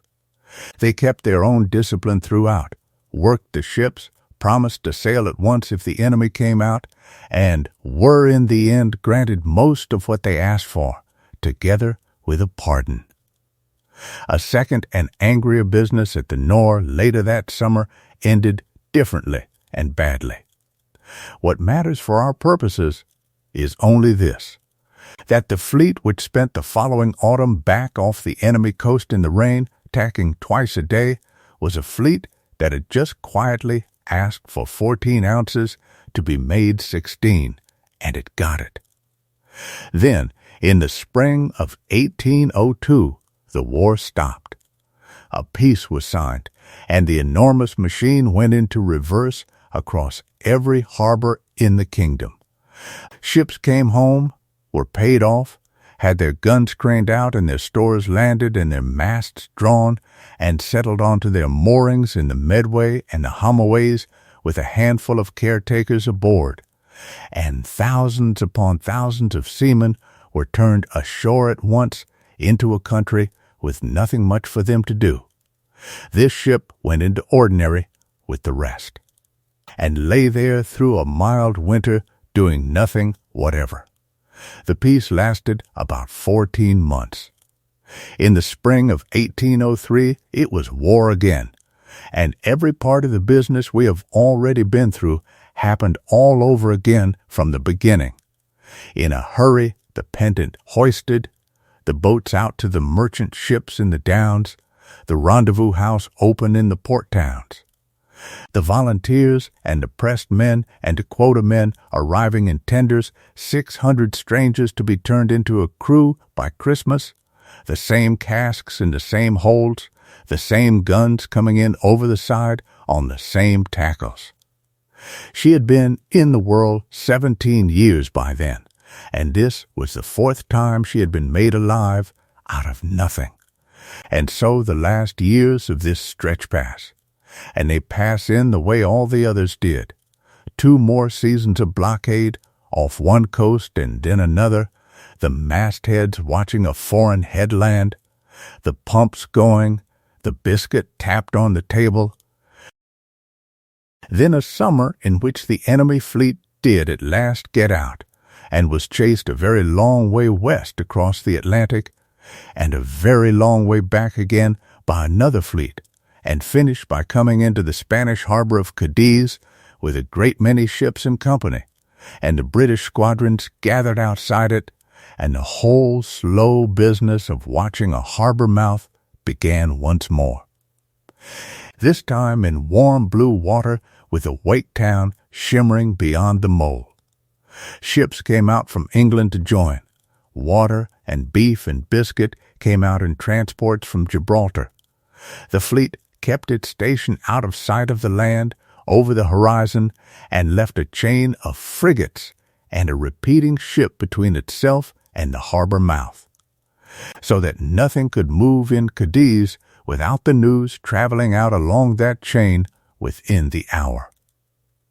Which brings us to a Sunday evening in the autumn, the 20th of October, 1805.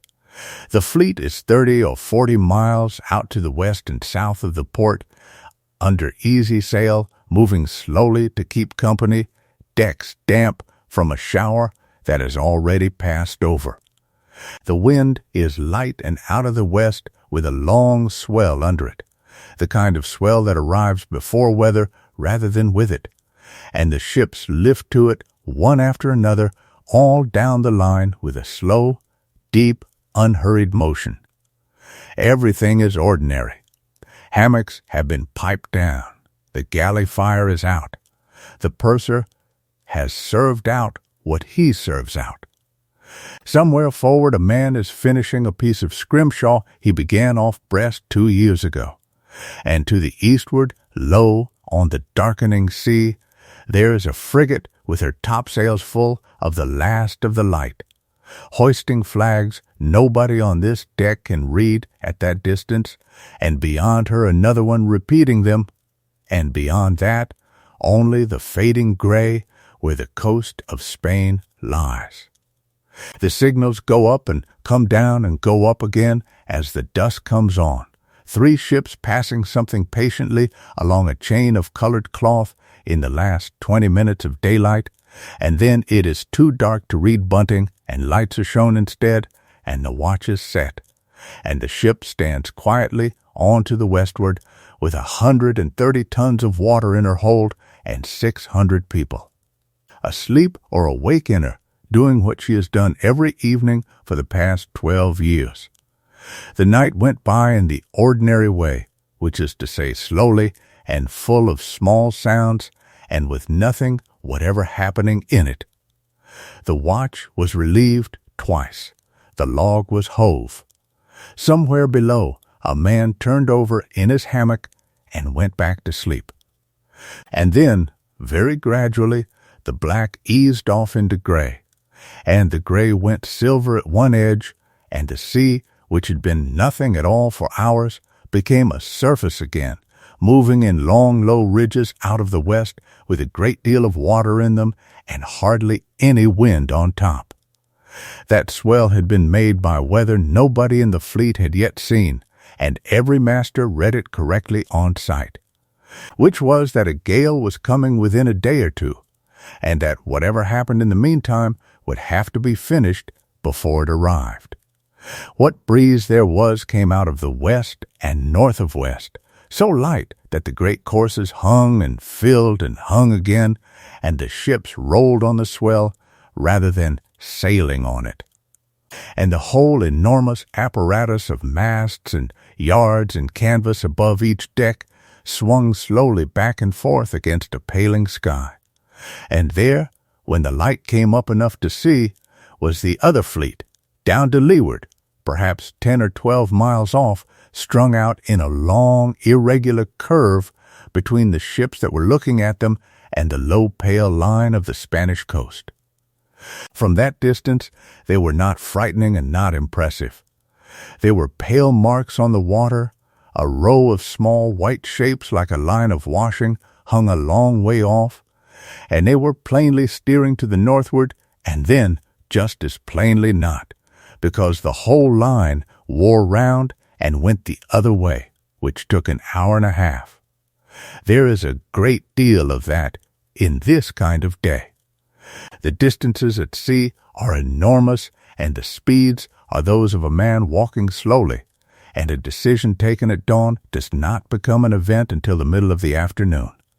So the ships made their preparations, and the preparations are worth having in full, because they are pure procedure, and there is nothing in them to hurry the heart. The first thing that happens is that the inside of the ship is taken to pieces. All those neat cabins aft, the ones made of light-painted deal partitions, are unbolted and knocked down and struck below, so that the great cabin and the wardroom and the officers' little sleeping boxes stop existing altogether, and the deck becomes what it has been all along underneath, which is a single clear gun deck running the whole length of the ship from the stern windows forward. The captain's furniture goes down into the hold. His table, his chairs, his cot, his wine, the carpet rolled up, all of it carried below by seamen who have done it 100 times in drill, because a splinter of mahogany traveling across a deck is exactly as dangerous as a splinter of oak. Then the sand, carried up in buckets and strewn over the planking, dry in some places and wetted in others, so that the decks will not be slippery later. Then the hammocks, every one of them, packed tight into the netting along the top of the bulwarks, where they make a thick, soft wall about waist-high that will stop a musket ball and slow anything else, and which will also, if it comes to that, float. Then the screens are wetted and the fire buckets filled and set in rows, and the pumps rigged and tried, and wash deck hoses laid along ready. Then the galley fire, the one fire that is allowed in a wooden ship, is drowned out with water, and after that there will be nothing hot until it is all over. Which is why breakfast is served early on a morning like this, and why it is a better breakfast than usual, and why the men are told to eat it whether they want it or not. The boats are hoisted out and dropped astern on long tow ropes, because a boat in its chocks amidships is a great magazine of flying splinters, and a boat towed astern is a boat you may be extremely glad of by evening. Below the waterline, in the dark, the magazine is opened. The gunner goes down in his felt slippers, the lamps burn behind thick glass in the little sealed chamber so that no flame ever enters the powder room itself, and the filled cartridges come up hand to hand in their closed leather cases to the boys waiting along the decks. On the orlop, below everything, with no daylight in it at all, the surgeon and his mates lay out the platform. Chests are dragged together and a sail thrown over them to make a table. Instruments come out of their rolls and are laid in order, and the lanterns are hung so that the light falls where a man's hands will be. It is set up hours in advance, and then it waits. And the waiting of that particular part of the ship is one of the quietest things in the whole Navy. On the gun decks, the guns are cast loose. The lashings come off, the tompions come out of the muzzles, the breechings are examined along their whole length, because a breeching rope is the only thing standing between a gun crew and 2.5 tons of iron running loose. Handspikes, rammers, sponges, wads in their nets, shot in the racks and the garlands, the tubs of water between the guns, and the slow match coiled and burning in its notched tub in case the flintlocks fail. The tackles are overhauled. Then the drum goes, and every man in the ship walks to the place written against his name on the quarter bill, and stands there, and the officers go along the decks counting heads, and after that there is nothing left to do at all. And this is the part of the day that nobody expects, and it goes on for about 5 hours. The fleet was closing at something like 2 knots, and 2 knots is slower than you walk to the end of a garden.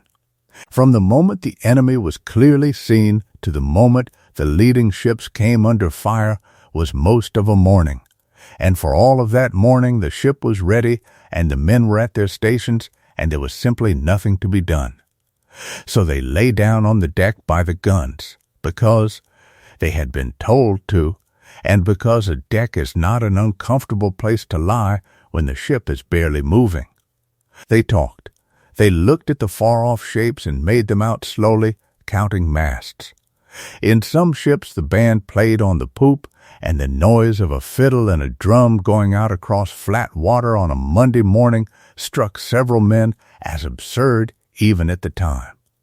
Men chalked words on their guns. Those who could write finished letters that would go home whatever happened. And those who could not asked someone who could. And a great many of them, by the plain evidence of the letters, spent that morning thinking about nothing more elevated than dinner, and prize money, and whether the wind would hold. Signals ran up and down the columns all morning, hoist after hoist.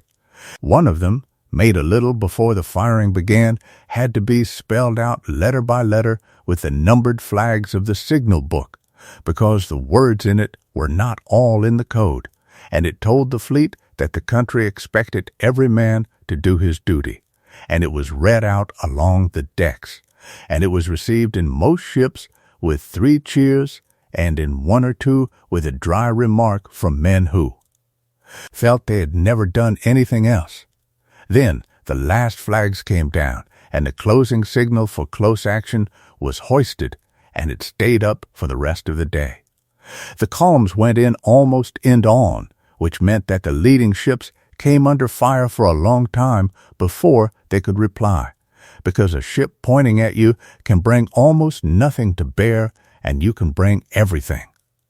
The first shots fell short and threw up columns of white water. Then they fell closer. Then they went overhead through the rigging with a noise like a stick dragged along railings. The leading ships stood on and did not answer, and the men lay down, and the officers walked up and down, and this went on for the better part of an hour before anything of ours fired at all.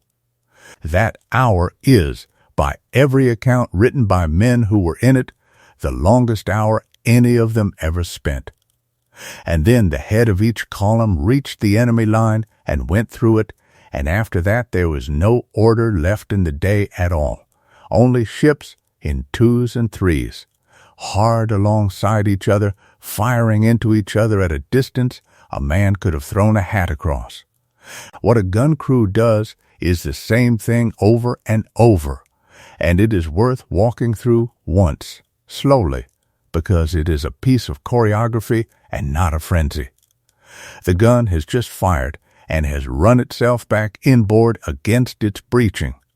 The sponge goes in, wet and turns, and puts out anything still alight in the bore. The cartridge comes from the boy in his case and goes in, and the rammer sends it home, a wad on top of it. Then the shot lifted by 2 men rolled in, and another wad on that, and the rammer again, one good push. Then the whole crew take up the side tackles and run the gun out until the carriage brings up against the ship's side and the muzzle is outside the port. The gun captain pricks the cartridge through the vent with a long wire, primes it, cocks the lock, takes his lanyard and steps clear of the recoil, watches the roll of the ship, and fires on the rise or on the fall according to whether he wants the shot in the enemy's rigging or in her hull. The gun leaps back the length of its breeching, and the whole thing begins again. Well drilled, a crew could do that in something like a minute and a half, over and over for hours. In a space between the beams too low for most of them to stand upright, on a deck getting slicker as the day goes on, with their shirts off and their handkerchiefs bound round their heads over their ears, and after the first quarter of an hour with almost nothing to see. Because the smoke is the thing that everybody who was there talks about. There was no wind to take it away. It came out of the ports and hung, and it filled the decks, and it lay on the water between the ships in a bank, as solid as fog on a river, and inside it the light of a bright autumn afternoon went brown and then went out. Men fired at the flashes of the guns opposite, because the flashes were the only thing they could see. Nobody on the lower deck of any ship in that battle had the faintest idea what was happening to the fleet or to the ship next to them, or in most cases to their own quarterdeck. And the noise, which is the other thing they all mention, is best left as a plain fact. It was loud enough that men who served through the whole day could hear very little for days afterwards. And a fair number never heard properly again, and they knew that was the price and paid it. Our ship went in the second column and came out of it very badly knocked about, and the shape of her fight was the common one. She broke through, raked a ship as she passed, and then fell alongside a French 74, so close that the muzzles of the two lower batteries were almost touching, and the guns had to be fired at the moment of the roll to avoid running out into each other's ports. That went on for something over half an hour. There were men in the tops of the other ship firing down onto her quarterdeck with muskets, and it was one of those that killed her captain, early, standing where a captain stands. The master had been killed a little before him. She was fought by her first lieutenant for the rest of the day and went on doing exactly what she had been doing, because that is what the station bill is for. Grenades came down from the enemy's tops, and one of them started a fire near the hatchway to the after magazine, which was put out with buckets by men who had rehearsed it, and that is the whole story of the most dangerous single moment of her day. Her wheel was shot away, and she was steered from below with relieving tackles on the tiller. 4 men to a side, taking their orders down a hatchway. Her mizzenmast came down, her sails were cut into rags, and the standing rigging hung in loops. Of about 600 people aboard her, something near 150 were killed or hurt, which was among the heaviest of any ship there, and every one of them either went down to the orlop or over the side. By the middle of the afternoon, the firing had begun to slacken, in the way that these things end, not with a moment, but with a gradual running down. One pair of ships falling silent, and then another, and the smoke thinning enough to see that the sea was full of wreckage, and dismasted hulls lying every way at once. The wind, which had never been anything, dropped away altogether. Ships that had been fighting an hour before now lay a cable apart, rolling on the swell, unable to move. Boats went to and fro between them in the last of the light and then in the dark, carrying surgeons to ships that had lost theirs, carrying prisoners, carrying cables for towing. The pumps went all night in a good many ships, and the carpenters plugged the shot holes near the waterline with wooden plugs and hides. Jury rigging began to go up almost at once, spare spars fished and lashed, a scrap of sail set on a stump, because a ship that cannot steer in a gale is a ship that goes ashore. The dead were put over the side quickly, most of them without ceremony, because there were a great many of them, and the weather was coming. And the weather came. It blew hard from the south and west for 4 days and nights, and it very nearly undid the whole thing. The prizes were the worst of it, because a captured ship with no masts, no rudder, a foot of water gaining in the hold, and a handful of men aboard her is not a prize at all. It is a problem being towed.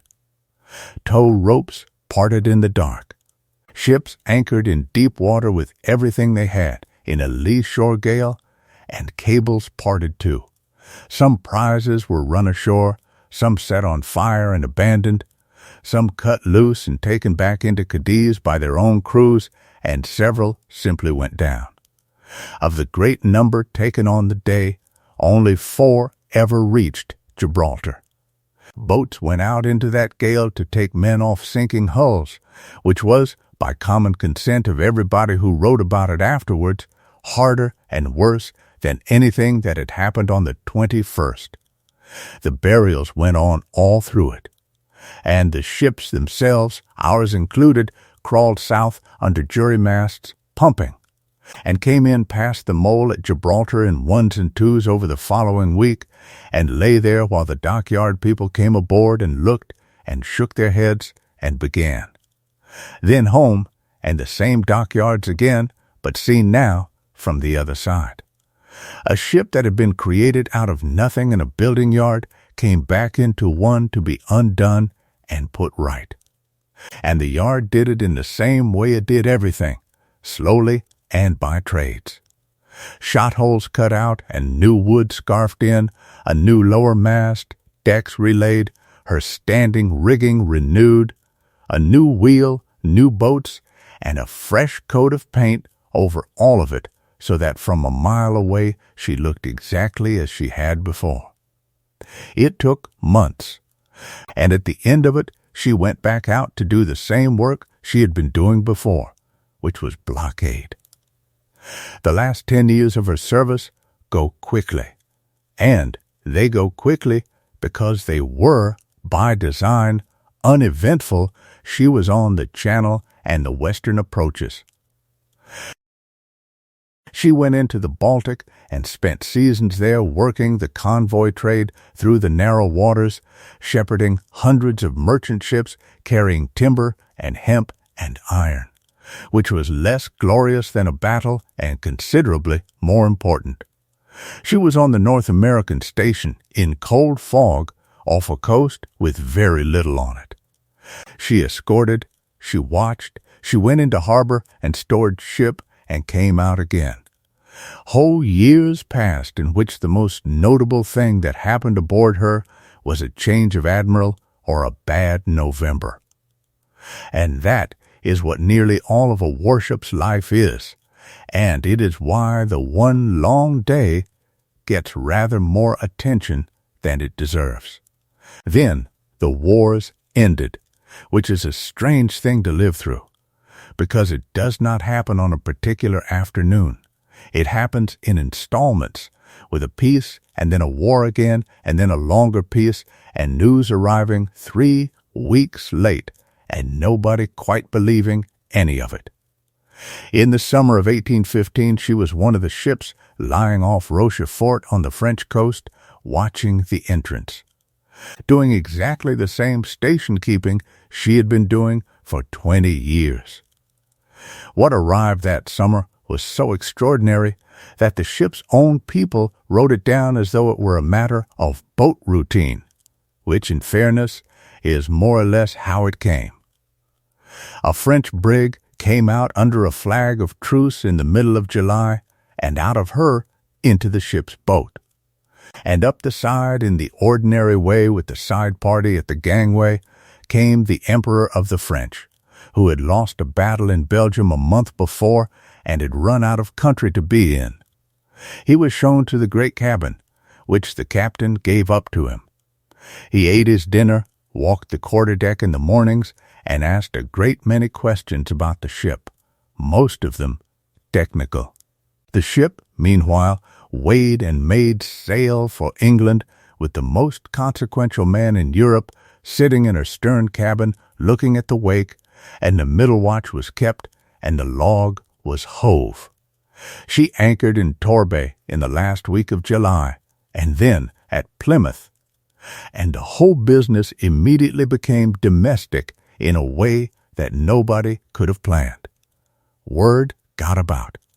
Every hired boat, rowing boat, wherry and pleasure craft in Devon and Cornwall came out and pulled round and round the ship at a shilling a head, hundreds of them at a time, so many that a ring of guard boats had to be rowed constantly to keep them off, and people stood up in them with telescopes and waved handkerchiefs, and at intervals the passenger came to the gangway and took off his hat. And they cheered. It went on for the better part of a fortnight, in fine summer weather. Then, out at sea off Berry Head at the beginning of August, he was moved across to another ship for the long passage south to a very small island in the Atlantic, and that was that. The boats went home, the ship went in and moored, and what she had been for 2 weeks, which was the most looked-at object in England, she stopped being all at once and became again what she had been for 29 years, which was a used 74 with a great deal of mileage on her. She was paid off that autumn, and she never went to sea again. Paying off is the whole of her first year in reverse, done briskly by men who were thinking about their tickets and their pay.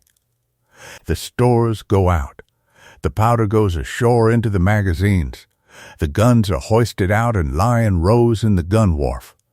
The people go, 600 of them down the side, into hoys and boats over a few days, and the messes that had been the whole of a man's world break up and scatter into Portsmouth and Plymouth and the villages, and most of those men never saw one another again. Then the riggers come, and the weeks of work done at the beginning happen again backwards. The sails come off the yards, the running rigging is unroofed and coiled. The yards come down, then the topgallants and the topmasts, and finally the lower masts are lifted out, and the ship, for the first time since she was new, has nothing above her deck at all. And then she was laid up in ordinary, which is the Navy's word for a long sleep. A ship in ordinary lies at a mooring in a quiet reach with a dozen or 24 others, riding to heavy chain, with a rough timber roof built the whole length of her upper deck to keep the rain out of her, so that from a distance a line of them looks like a row of long, low sheds floating in a river. A caretaker crew lives aboard, a warrant officer or two and a handful of men, with a wife and children, and a stove and washing hung in the lee of the roof, and their entire work is to keep her from quietly destroying herself. They open the hatches on dry days and shut them on wet ones. They pump her out. They watch for rot in the places where rot begins, which is anywhere fresh water lies and cannot get away. And around them the tide goes up and down twice a day, year after year, and the weed grows on her waterline and is scraped and grows again, and the mud builds up around her moorings, and nothing else happens at all. Whole decades of a ship's existence are like this, and there is nothing to say about them, which is exactly why they suit tonight. She spent the rest of her life that way, with one change. In the 1820s, the Navy wanted her name for a new ship, and she was renamed, and she was fitted as a prison hulk, and she lay first at Sheerness and then in the Hamoas at Plymouth, with barred ports and a permanent guard and several hundred convicts aboard her, who went ashore in working parties to the dockyard in the mornings and came back at night. It was a hard and unhealthy way to keep people, and it was recorded soberly at the time as such, and it was also, for a great many old ships, the last useful thing anybody could think of to do with a hull that was still watertight. She did it for 12 years. The men who had fought her would by then have been in their 50s and 60s, ashore, in the poorhouse, or on a pension, or at sea in the merchant service, and a handful of them lived to see her advertised for sale. She was sold to the shipbreakers in 1836, 50 years, almost to the season after her keel was laid on the Medway, and taken to a breaker's yard, and taken to pieces there rather more quickly than she had been put together. First, the copper came off the bottom sheet by sheet and went straight to the scales, because copper is money and there were tons of it. Then the iron, bolts drawn out of the frames, iron knees unbolted, the rudder irons, the chain, the ballast pigs out of the bottom, all of it weighed and sold. Then the treenails, thousands of them, which came out as plain oak pegs. And then the ship herself, taken apart along the same lines she had been built along, plank by plank and frame by frame, the deck beams lifted out one at a time by shears, until there was a bare skeleton lying on the mud, and then only the keel, and then a patch of yard with a great deal of timber stacked on it and a smell of salt and tar. And that timber went straight back out into the world, because seasoned English oak that has been 50 years in a ship is not rubbish. It is the best building material in the county. The long sound pieces went into houses and mills and barns as beams. And there are buildings in the dockyard towns whose roof timbers are quite obviously ship timbers, curved where no roof timber has any business being curved, with the empty bolt holes still in them. Shorter pieces went to joiners, and out of them came mantelpieces and tables and chairs and boxes and walking sticks, and a fair trade in small souvenirs for people who liked owning a piece of an old ship. Fence posts, gate posts, a garden gate hung on a wall in a lane somewhere in Kent or Devon, swinging on its hinges for another 80 years and slowly going gray. And the rest, the split and the worm-eaten and the useless, was firewood, and it burned with a strange flame, blue and green and lilac, because of the sea salt that had been soaking into it for half a century. And people who lived near breakers' yards knew that color well and thought nothing of it. So that is the whole of it, acorn to gate, and the odd thing is how much of it is still lying about. The oak woods are still there. In the panic over timber, the country planted enormous quantities of oak for a navy that then, within a generation or two, went over to iron and steam and never needed a single one of those trees, and so they were never cut. And they are standing now, full-grown and enormous, in the Forest of Dean and the New Forest and 100 smaller places, and people walk their dogs under a fleet that was never built. The great ropery is still there, still a quarter of a mile long under one roof, still laying rope, the longest working room of its kind anywhere. One ship of the line from those wars is still afloat, in a dry dock, roofed and propped and repaired forever, and people walk her decks on wet Tuesday afternoons and duck under the beams and come away saying they had no idea it was so low, which is the correct reaction and the one that everything about her is designed to produce. The Medway mud still holds the shape of the old building slips at low water, a set of soft ridges going down into the river with wooden stumps in them, and the language kept the rest. Every time somebody is taken aback, or goes by the board, or is left to the bitter end, or feels a bit groggy, or is learning the ropes, they are speaking without the slightest idea of it.